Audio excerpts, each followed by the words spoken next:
day I'm shuffling.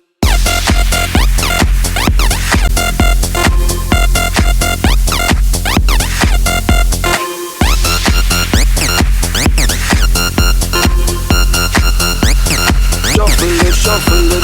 Shake that.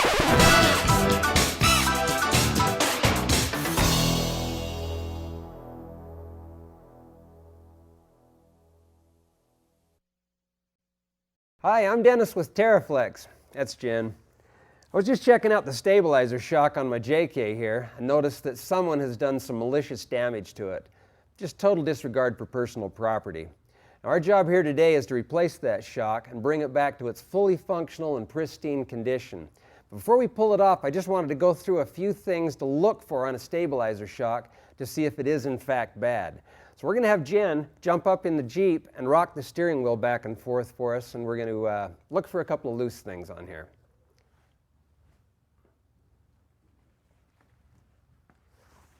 We want to make sure that our bushings are tight and that we don't have a bunch of rotation here. So we'll go ahead and have Jen fire it up, and then we'll just have her rock that steering wheel back and forth a little bit so we get a good load on those bushings so we can see what they look like.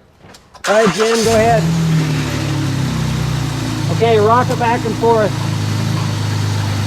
Okay, with somebody doing that, I like to just put my hand right on the bushing and just feel if there's any movement there. And it's actually pretty good. You can check this one on both sides. There's really not a lot of movement in that bushing.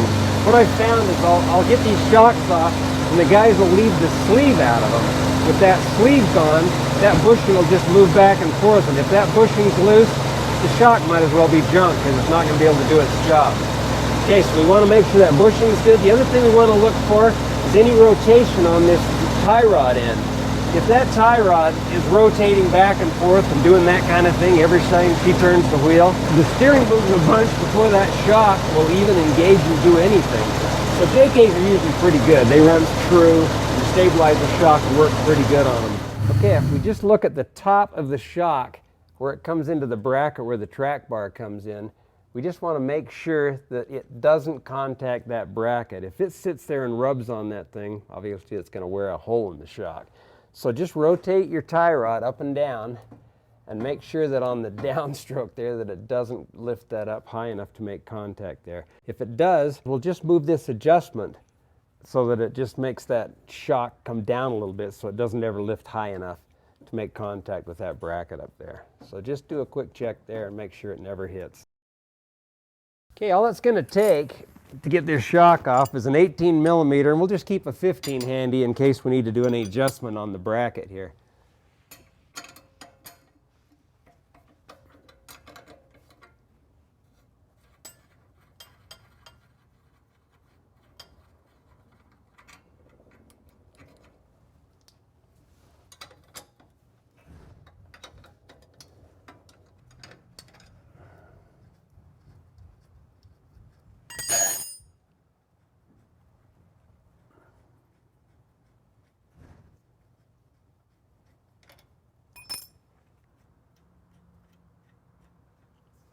Okay.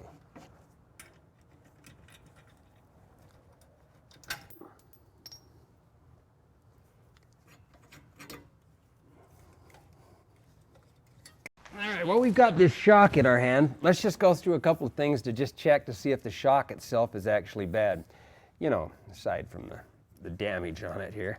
We want to just push on it and just feel that shank. Now, obviously, if it just collapses and goes back and forth really easy, it's shot. And most of the time, what you're going to find is you're going to have pretty good resistance on it both directions. But what we're interested in is that first just 1/8 of an inch of movement. Just push on it, and if you feel any sudden and then it catches and starts to give you resistance, that's bad. You want to have this thing totally positive resistance both directions with no looseness whatsoever in that shaft. Okay, now we're also going to look and make sure that we've got our bushings in it, which this one has the sleeve and the bushings both ends. So we've got 2 sleeves in it, so that was good. So yeah, it's a good quick way to do it. Let's take a look at this shock that comes with it. All right, so there's our stabilizer shock. It also comes with some hardware packages. Now, the one hardware package You want to just probably hang on to that and put it in your toolbox for later. You'll need it someday maybe. These sleeves that come with it, one of them is just loose and the other one's in a package. They're going to be the same size. What we're going to do with those sleeves is just slide them into these bushings at both ends of the shocks. They do that so that when you tighten these things up, you're not just tightening against rubber. You've got a hard metal sleeve to give us a good positive point to bolt from. Okay, we can grab the shock, and I usually like to just pull it in and out. Just get the oil cycled through. It looks like it's feels good both directions, so that shock feels like it's ready to go on.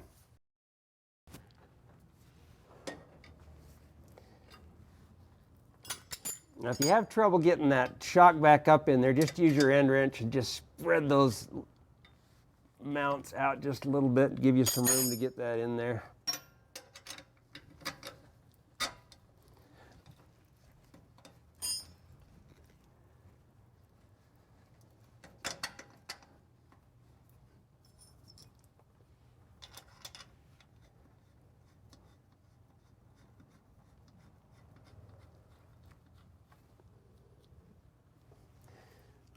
Right.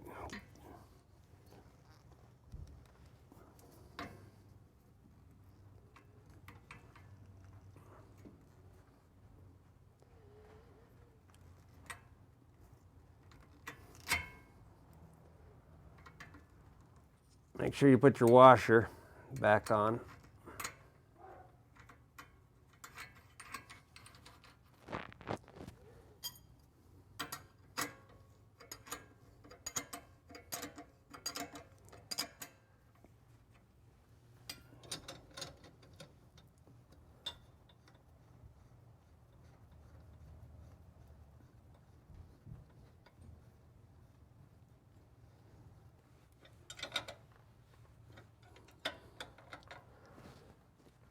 Yeah, when it's tight, you'll feel it. You have to bend those tabs in just enough to get that back into position. So you'll feel it cinch up. There's really no torque spec on it. Just cinch them up and you should be good. Last thing we want to do is just rotate the shock up and down and make sure that we're definitely clearing up there on that bracket. It's good there.